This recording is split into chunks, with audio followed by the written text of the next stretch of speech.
wong sing ngepruki musisi sing ana kali kotes. Maksudmu kepiye wae maksudmu wae? Wong ya ora urung kowe kecekel nangis. Kowe kecekel ya ampun-ampun. Gayamu pas ngepruki iki lho.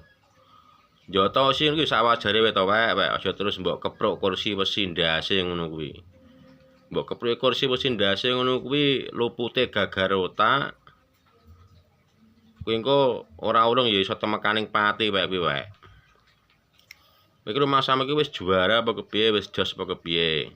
Ya bener kowe ning daerahmu dhewe, ning lokasimu dhewe.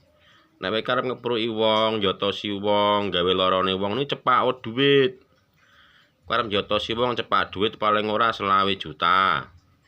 Ngepruk barang kursi atom apa kursi besi ngono kuwi ora urung kowe cepak duit 70 juta tekan 100 juta wae. Tapi nek temekaning pati malah bahaya kowe.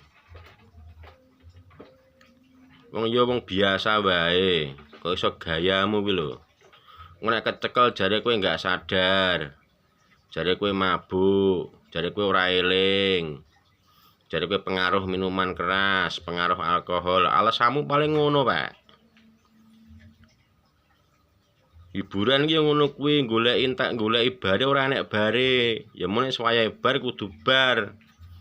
Goleki puase ora enek puase wae jenenge hiburan wae. Aku dhewe ya pelaku seni.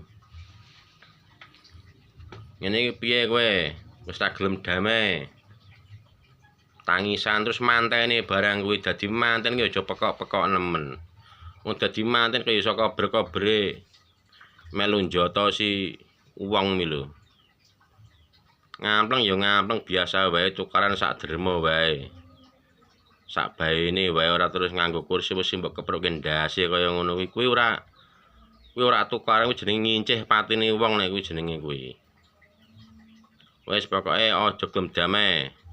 Diusut sak tuntase bedak marai tuman engko ora ngajeni musisi, ora ngajeni pelaku seni malah kuwi engko. Wis dilebokne sak jero-jerone wae.